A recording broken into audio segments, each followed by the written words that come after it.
የተዋወቁት በፌስቡክ ነው። ታዲያ በፌስቡክ ራሱ መልእክት ልኮላት ያየችው ይህን ግለሰብ ከተወሰኑ ሳምንታት በኋላ በቪዲዮ እየተያዩ ማውራት ቀጠሉ። ቤተሰቧን ጭምር ተዋወቀ። ይህ ግለሰብ ፍቅረኛዋ ሆኖ ከሚኖርበት ሀገር ወጥቶ በአካል ለመተዋወቅና ለመገናኘት የፈጀበት 3 ወር ሲሆን መላ ቤተሰቡን ከቤተሰቧ ቀላቅሎ ከሷ ጋርም ጥሩ የፍቅር ግንኙነት ውስጥ ገብቶ ነበር። ታዲያ የፍቅር ግንኙነቱ ተመልሶ ከሄደ በኋላ ጠንክሮ የቀጠለ ሲሆን በሌለበት ለቤተሰቧ ሽማግሌም ላከ።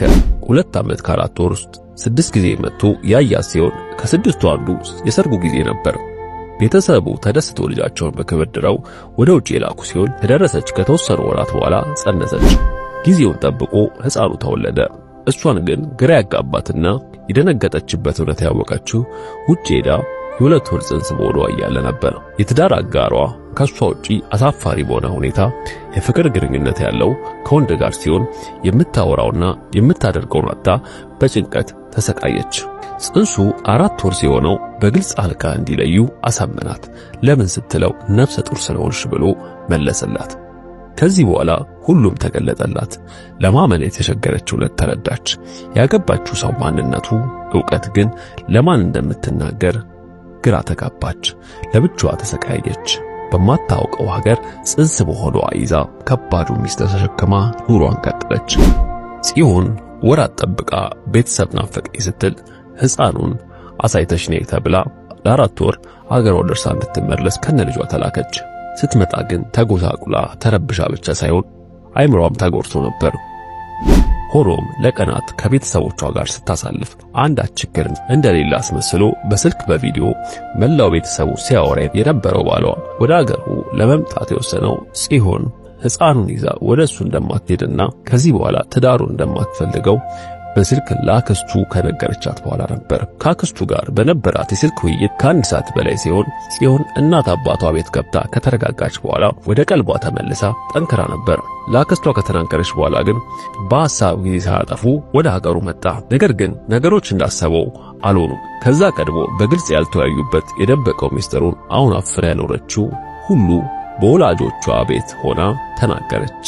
ትዳሩም ሆነ እሱ እንደማትፈልግ ብትገልጽም እንደሚታረምና ፈጽሞ በዛ ውስጥ እንደማይኖር ገለጸላት። ይቅርታ ጠየቃት። አላመነችውም። በእርግጥ እውነቱን ለማሳመን የሞከረው እሷም ብቻ ሲሆን ቤተሰቦቿ ፊት ግን በግልጽ የተናገረው ነገር አልነበረም። አሁን በዚህ ሰዓት ሊክድ በማይችል ሁኔታ ራሱ ባሏ ብቻ ሳይሆን አክስቱ ጭምር ስላላመነችው አሳፋሪ ሕይወቱ ይቅርታ ቢጠይቅም በፍጹም በጽዮን ፊት ተቀባይነት አላገኘም። እናትና አባቷ በእርግጥ ነገሩን ሁሉ በዝርዝር አልሰሙም። ግን በልጃቸው መጎሳቀል ብቻ በመነሳት ውሳኔዋን አክብረው እዚሁ ትቆይ በማለት አለሳልሰው መናገር ቀጠሉ። ያን ቀን ሊነጋገሩ የነበረው በሰላም ነበር። ቤቱ ሞቅ ብሎ ሁሉም በቀስታ ሲወያዩና ሐሳባቸውን ሲገልጹ ቆይተው ባላባት እግር ስር ወድቀው አስታርቁኝ ሲል ግን እናትና አባቷ ግራ ተጋቡ። ልባቸው ሚራራ የመሰላት ጽዮን በፍጹም አልመለስም የደበኩት ነገር እናገራለሁ ስትለው ግን ለስላሳ ባሏ ባንዴ ወደ አውሬነት ተቀየረ። ከዛ ግን ጽዮን ንዴቱ አናደዳት፣ ቁጣው አስቆጣት። በመጨረሻ የደበቀችው ስትናገር እናትና አባቷ ድንጋጤያቸው ከፍተኛ ነበር። በነገሩ ተሸማቀቁ፣ ግራ ተጋቡ።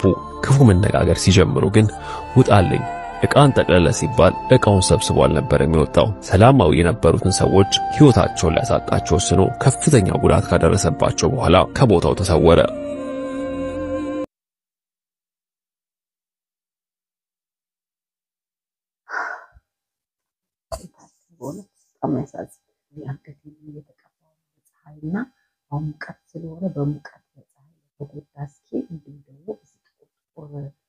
ቆዳችን ላይ ለሚወጣብን ነገር እንዲሁም ለሚሸበሸበው ራሱ ቆዳችን ጥርት ያደርግልን ነገር እየተቀባን ነው። ስጋ በመወደዱ ምክንያት የኢትዮጵያ ቄራዎች ድርጅት ወደ ፕሪቶሪያ በማምራት የጥብስ አቁም ስምምነት ተፈራረመ። በኢትዮጵያ መረቅ ያለው ጥብስ የተለመደ ቢሆንም ከቅርብ ጊዜ ወዲህ በተከሰቱ መጠነኛ ችግሮች መንግስት ጥብሱን ህብረተሰብ ደግሞ መረቁ ምን አይነት ዜና ነው የሰጣችሁ? አዋጅ ነው ምንድነው? እንገባን ስጋ በመወደዱ ምክንያት የኢትዮጵያ ቄራዎች ድርጅት ወደ ፕሪቶሪያ በማምራት የጥብስ አቁም ስምምነት ተፈራረመ። በኢትዮጵያ መረቅ ያለው ጥብስ የተለመደ ቢሆንም ከቅርብ ጊዜ ወዲህ በተከሰቱ መጠነኛ ችግሮች መንግስት ጥብሱን ህብረተሰብ ደግሞ መረቁ ምን አይነት ዜና ነው የሰጣችኝ? አንድ ሴቶች እኮ ባላቸው ሲያወራ ሽንኩርት እየከተፉ ቀጥል እሰማሃለሁ ቀጥል ይላሉ። አይኑን ይዩ ነው የሚለው መጽሐፍ ቅዱስ። አይ ኮንታክት ያስፈልጋል። ልጄ ሆይ ስሚ ምን በይ ጆሮሽንም አዘንቢ ወገንሽንና የአባትሽን ቤት እርሺ ርሲ ህዝበኪ ወቤት አቡኪ እስመ ፈተወ ንጉስ ነቂ ንጉስ ባልሽ ውበትሽን ወዷልና። ነብይ እግዚአብሔር ዳዊት ባልን ንጉስ አደረገው።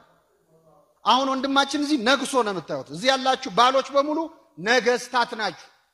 ሴቶች ከፋቸው እርግጠኛ ነኝ። ባሎች ምንድናቸው?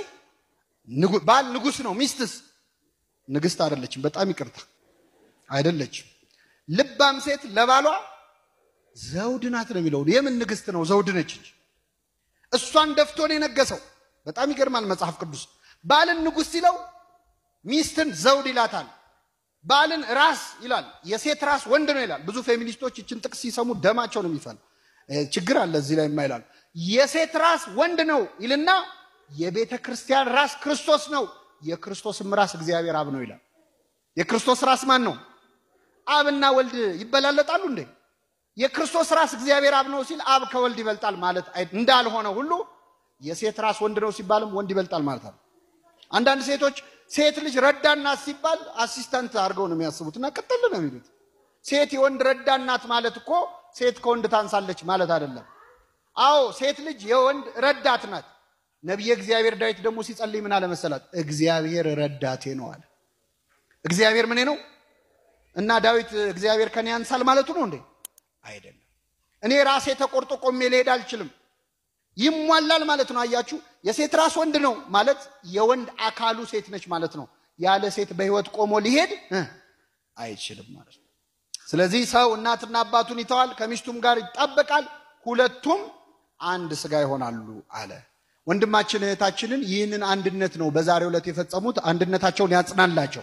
የመጨረሻ አንድ ነገር ልመርቅ። አሁን የተወሰኑ ሽበቶች እያወጣው ስለሆነ ምርቃቴ እየደረሰ ነውና በመርቅ ይሻላል። ቅዱስ ዮሐንስ አፈወርቅ ነው የመረቀው። ባልና ሚስቱን እግዚአብሔር እንደ አይንና እንደ እጅ ያድርጋቸው። አሜን በሉ። ግን ምን ማለት እንደ አይንና እንደ እጅ ማለት? እኛ የለመነው ምርቃ ምንድነው? የአብርሃምና የሳራ ያድርግላቸው። የአብርሃምና የሳራ ጋብቻ ማለት ምን ማለት ነው? የአብርሃምና የሳራ ጋብቻ እንደዚህ ዲኮር ነበረው? ካሜራማኖች ምናምን እንደዚህ ሲበጠብጡ ነበር? አለ ግብዣ ነበረው? ሰርግም መደረጉ አልተጻፈ። የአብርሃም የሳራ ጋብቻ ያድርግላችሁ ማለት ምን መሰላችሁ? እንደው በቃ ምንጣፍ እየተነጠፈ አበባ እየተነሰነሰ ኑሩ ማለት ነው። እንደዚህ አይነት ትዳር የለም። ትዳር መጀመሪያ ላይ ፍቅር ነው። አንተ አዳምን አላያችሁትም? ይቺ አጥንት ከምን ነች?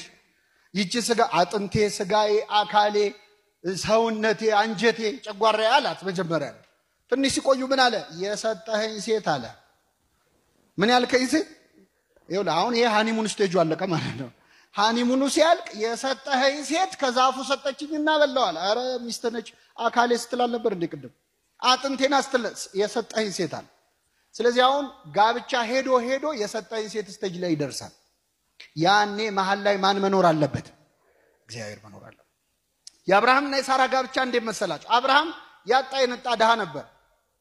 ከቤት ንብረቱ ከቤተሰቦቹ ጥሎ ድንኳን ይዞ በድህነት ሲወጣ ሳራ እንዴ የት ልታኖረኝ ነው? እኔ እኮ ያገባሁ ልኖር ነው እንጂ ልንከራተት አይደለም አላለችም። ተከትላው ሄደች። የባሏን ህልም ተከትላ የምትሄድ ሴት ነች ሳራ ማለት። የሚገርማችሁ በድህነት ከሱ ጋር ስትንከራተት ከአንዴም ሁለት ጊዜ የሀገር መሪዎች ሊያገቧት ጠይቀዋል። የግብፅ ንጉስ ፈርዖን ወዷት እችን ሴት ማግባት አለብኝ ብሎ ነበር። የጌራራ ንጉስ አቤሜሌክ ላግባት ብሎ ነበር።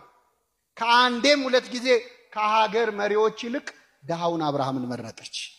እንዲህ ያለውን ፍቅር ያድላቸው። አሁን በዚህ ዘመን አንዲት ሴት ባሏ ድሃ ቢሆን የሀገር መሪ ጠቅላይ ሚኒስትር ወይ ፕሬዝዳንት ወይ ንጉስ ላገባሽ ቢላት እንቢ ትላለች? መልሱልኝ። እሺ አንዴ ትላለች፣ ሁለቴ ትላለች።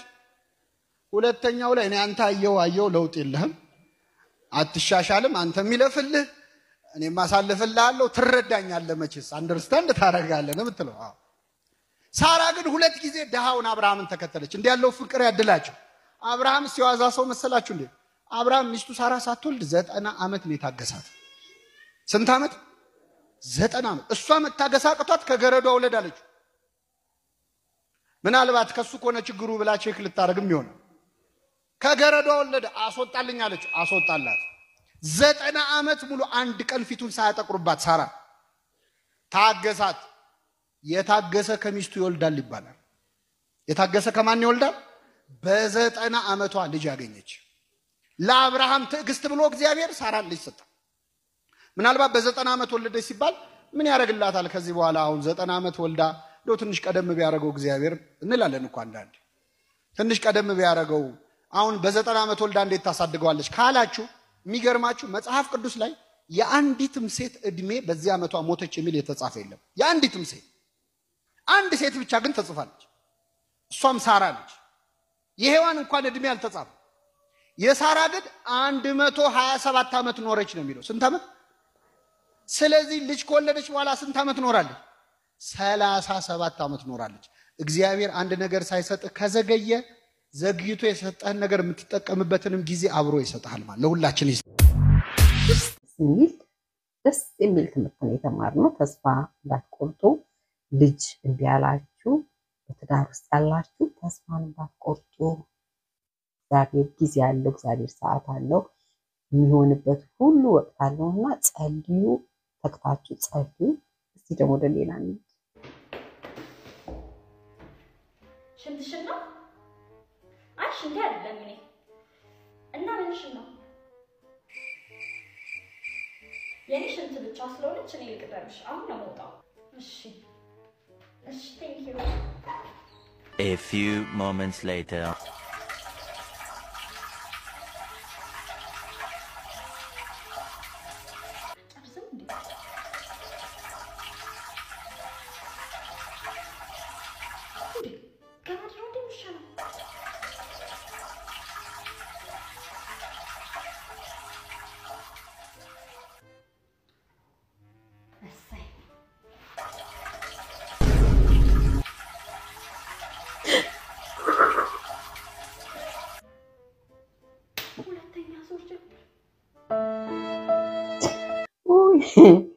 ደስ ይላል በጣም ስነ ስርዓታችሁን ያዙ የጠገባችሁ ጴንጤዎች የጌታ ምሕረት የተለማመዳችሁ የትናንትናው ፍቅራችሁ የጠፋባችሁ ያደጋችሁ የመሰላችሁ አሁን ምዘርዝሩትን ያገኛችሁ ምትነዱትን ያገኛችሁ አሁን ብዙ ጌታ የሚያስፈልጋችሁ የመሰላችሁ አሁን ብዙ መንፈሳዊ ነገር የሚያስፈልጋችሁ ያልመሰላችሁ ምክንያቱም በፈለጋችሁ ጊዜ የፈለጋችሁትን ነገር ማድረግ የምትችሉበት አቅም ስላደራጃችሁ የምድረበዳው ጓዳችሁን የምድረበዳው ወዳጃችሁን እንደ ለዶቅያ ቤተክርስቲያን አውጥታችሁ የጣላችሁ ከቤታችሁና ባለጠጋ የሆናችሁ የመሰላችሁ አንዳች ነገር አያስፈልገኝም የምትሉ ተጠንቀቁ ትናንትና የዳናችሁበት ደም ትናንትና ከትቢያ ያነሳችሁ ኢየሱስ የረከሰባችሁ የትናንትናው ፍቅር ከናንተ ውስጥ እየነጠፈ የጠፋባችሁ አሁን ቤተክርስቲያን ቤት ምን ላይ ያረግልኝ ነው ምትሉ ቤተክርስቲያን ምን ላይ ብላለች አንድ ቆንጆ ልጅ ሀብታም ልጅ ጓደኛዋን የት ነው የምትሄጂው ቸርቻው አንቺም ነው ምን አተሽ ነው የምትሄጂው አለች አየሽ ምን አተሽ ነው የምትሄጂው እኔ ምንም ፈልጌ አልመጣው ፍቅር ነው ያመጣኝ